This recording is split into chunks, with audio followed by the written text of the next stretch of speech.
Hello fans, आज के new vlog में पायल मलिक ने बुलाया एक स्पेशल गेस्ट को।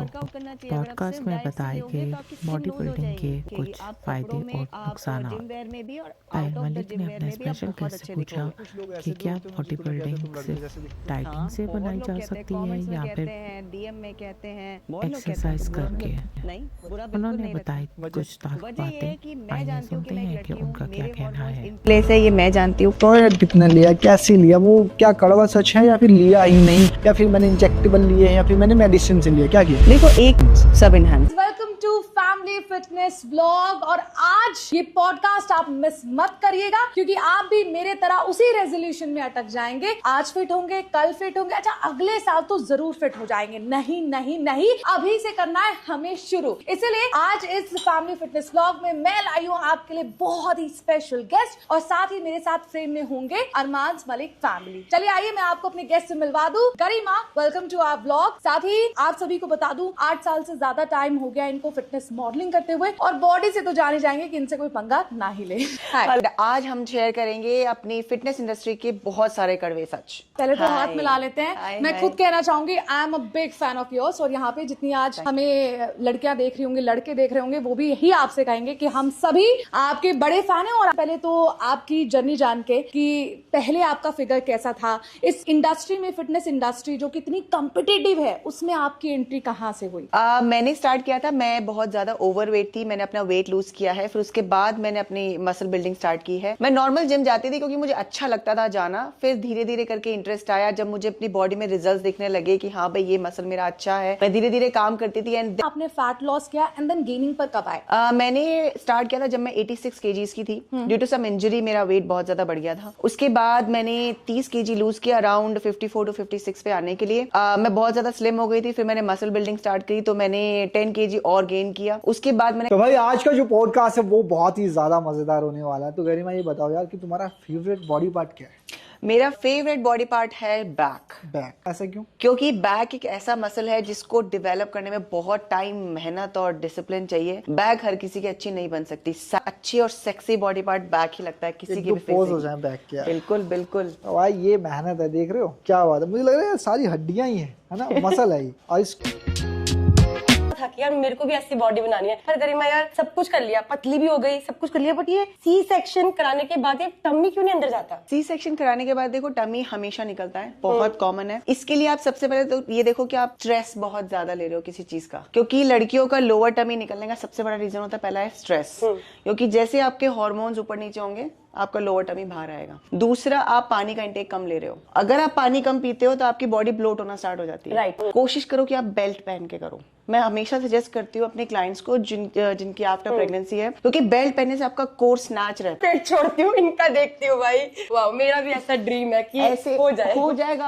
आराम से होगा। रोज सुबह खाली पेट आप वैक्यूम करो। हाँ। सबसे अच्छी एक्सरसाइज है। आपको कुछ करने की जरूरत नहीं पेट कम करने के लिए। वैक्यूम से अच्छी कोई उसकी बॉडी में 5 से 10 किलो का डिफरेंस बहुत आराम से आ सकता है। और वो डाइट क्या होनी चाहिए? उसकी डाइट होनी चाहिए सुबह ब्रेकफास्ट, फिर उसके बाद एक छोटा सा स्नैक, फिर आफ्टरनून लंच, फिर एक स्नैक, फिर इवनिंग। भूखा नहीं रहना है। दूसरा, सुबह की मील में ब्रेकफास्ट में आपका हाई प्रोटीन और हाई कार्ब्स और हाई फैट होने चाहिए। जैसे कि ड्राई फ्रूट्स ले लिया आपने, आप ओट्स, चावल, राइस केक, जो आपको अच्छा लगता है आप कार्ब्स का वो सोर्स ले सकते हो। मान लो आप अगर आप पराठा भी खाते हो तो उसकी जगह मैं कहूंगी कि आप चीला खाओ। जैसे बेसन का चीला होता है, उसको आप राइस ब्रान ऑयल में बनाओ रादर देन सनफ्लावर या soybean oil. Rice bran oil में बनाओ या ऑलिव ऑयल अगर आप लेना चाहते हो तो उसमें बना लो। चीला का ये फायदा कि वो आपको प्रोटीन और हेल्दी कार्ब्स दोनों देगा। उसमें आप अलग अलग एक्सपेरिमेंट करके बना सकते हो। प्रोटीन के लिए आपको लेना है अंडे, अगर आप खा सकते हो तो। पनीर को आप फ्राई करके थोड़ा बहुत खा सकते हो, या फिर अगर आप चिकन खाते हो तो आप चिकन का मील बना सकते हो। कोशिश करो कि आप थोड़े बहुत स्प्राउट्स, ड्राई फ्रूट जरूर खाओ, क्योंकि आपको एनर्जी चाहिए दिन भर के काम करने के लिए। आपके लंच में आपके थोड़े बहुत 1 बोल चावल जरूर होने चाहिए। रोटी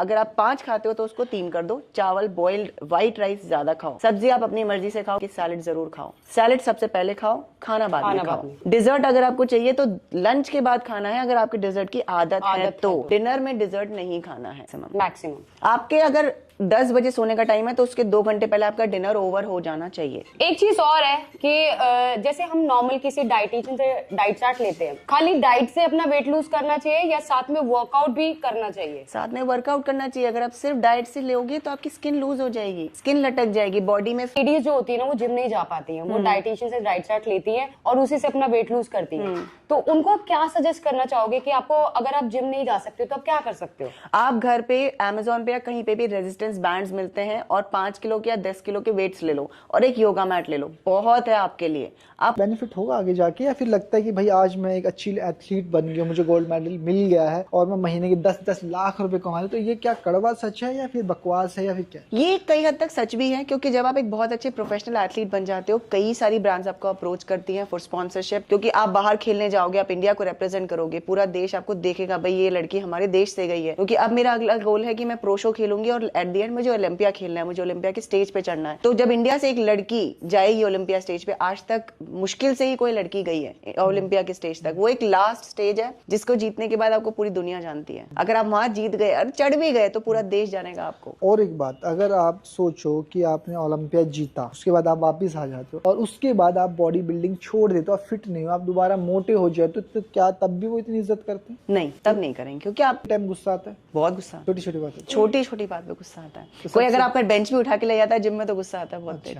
चलिए, तो साथ साथ हम सोच रहे वर्कआउट भी होता रहे। आ जाए